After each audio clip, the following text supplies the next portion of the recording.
Hello, today we're gonna find another problem for you. I don't think I signed it. Okay, so just go to database and find something we haven't worked on. I haven't worked on yet. How are you guys doing? Apologize again for being gone for a long time, but have some unexpected life-changing coming my way. Anyway, so the problem today is hard. Find cumulative salary of an employee. And we have an employee table with ID, month, and salary. ID and month is primary keys, which mean that an employee only get paid once a month. And there's each row of the table indicates the salary of an employee during the 1 month during the year of 2020. And it wants, so write a solution to calculate cumulative salary summary for every employee in a single unified table. The cumulative salary summary for an employee can be calculated as follows. For each month that the employee works, sum up the salaries in that month and the previous 2 months. This is their 3-month sum for that month. If an employee did not work for the company the previous month, their effective salary for those months is 0. Do not include the 3-month sum for the most recent month, so we have to exclude that. Do not include the 3-month sum for any month the employee did not work. I return the result table order by ID in the ascending order, and in case of tie, order it by month in descending order. In case of a tie. Okay. Alright, and then we have an example right here. Let's see the explanation. For employee number 1 has 5 salary records, excluding their most recent month is number 8. So even though here they got paid 90 in August, it was excluded, so the most recent the months that are included is July, April, March, February, and January. And so now the cumulative sum is obviously the salary would be July plus June plus May, and then for April is April plus March and February, etc. Okay, and then employee 2 only had 1 month, so is plus 0, and so on and so forth. Alright, so well, initially I feel like I need to have a set of month ready, right? So I have January to December, and then I cross join it with every employee in here. So each of those will have employee ID number 1 with January to December, and then employee number 2 with January to December, and etc. So that would have that would give me the 0 like we see. So if I want the 0 of it, I have to do that join. I have to do a cross join and then left join and make it 0. And while I'm doing that, might as well just exclude the most recent month. So anything that less than the recent month, it would be excluded. So for example, because I have ID from 1 ID, so employee ID number 1 from 1 to 12, I would exclude starting from 8. So 8, 9, 10, 11, 12 would be excluded. That could be in a filter. And then because we do we sum up the previous 2 months with the current, with that same month, so we're going to use a lag, and then for the previous two, for the previous of the previous, we can use the offset option of the lag function. Alright, so that sounds good. And then at the end we just do the order by. Alright, sounds good. Maybe, I don't know. So let's just start writing it. Hopefully I know how to speed this up. So let's start with the month.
Oh, haha.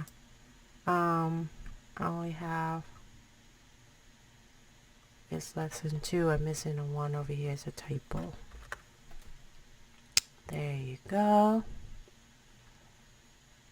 Alright, let's submit it and see what happened.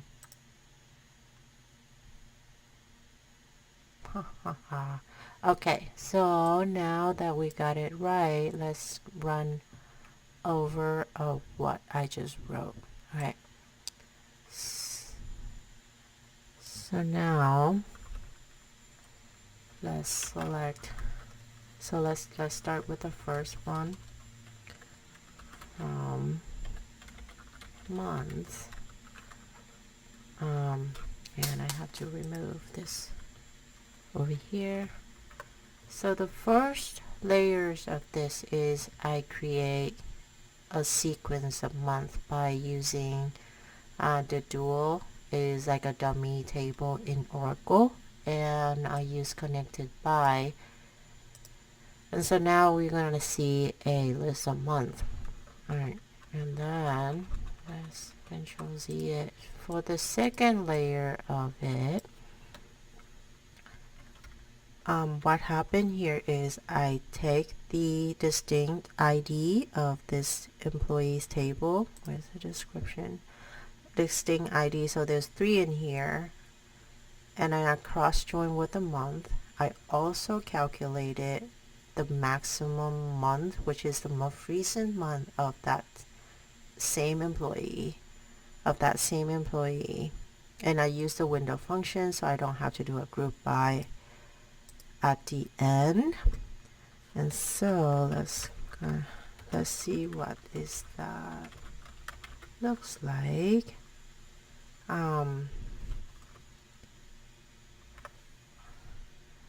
So I call it employee across the month. That's my convention.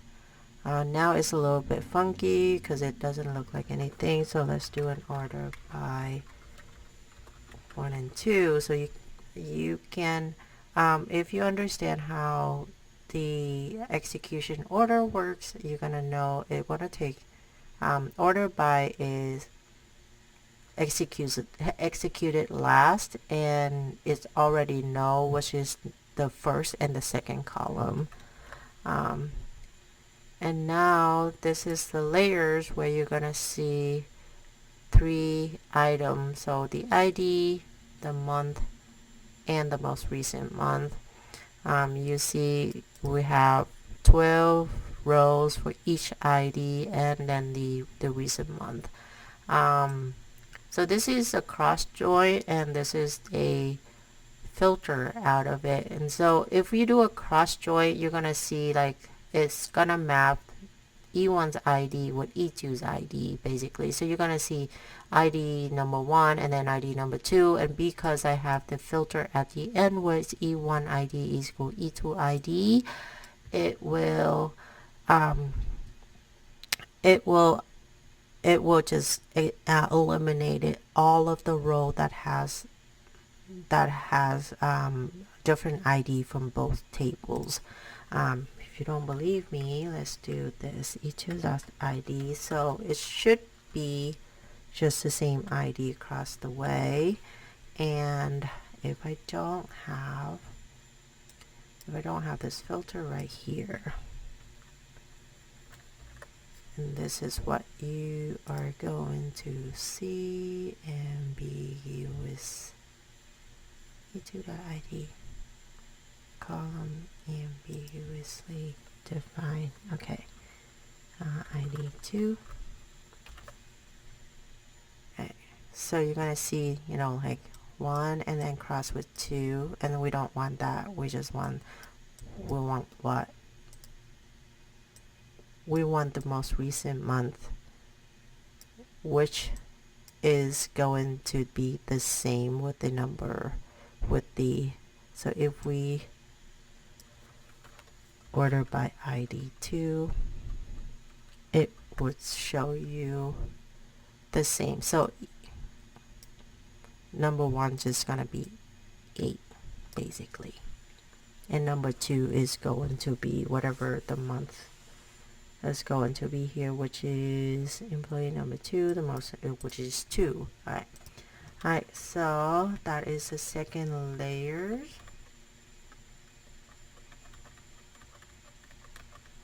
I'm gonna Control Z everything till I get that thing back. Okay, now for the third, select everything in from full and order by 1 and 2 again. So still want to order by ID and then month.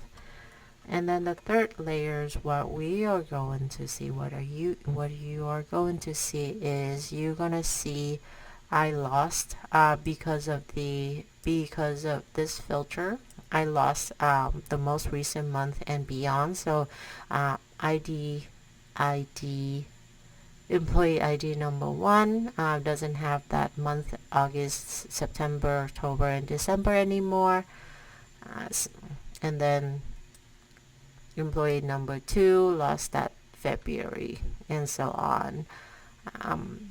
At this point, I cannot go ahead and do a 3-month sum. I cannot remove this. I cannot do a main query yet and just remove this from the filter, because then you're gonna lose this row. You're gonna lose these row before the sum, before the addition occur, and then that will cost the month of July for employee number 1 will take this one, and then it would lag with this 2, and so you're gonna have a wrong idea. So you still want to do a 3-month sum at this point and then exclude it afterward. So that's what we are all going to see with the 3-month sum. And so I'm gonna remove that and then select everything from the 3-month sum. Order by 1 and 2 still, because I'm lazy. Alright, so now you are going to see we're gonna see the salary as original salary, so that way at the last step we can exclude this out. And now, as you can see, it kind of match up with this number. And then the last step would be just exclude these months out, and we are good to go. And so that's what happened with the main query. And of course we have the order by based on the instruction. Oh my god, I can't say it today. So that's all for today, and I hope you learned something. I'm sure there is more way to roam, and 3 month sum or cumulative sum is pretty common in workplace. Actually, I have used a 4 weeks average to show the trend for for something, and this is pretty common in a workplace.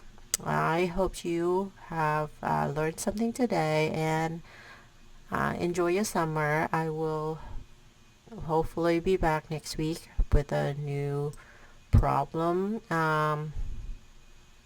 Anyway, till next time, thank you and bye.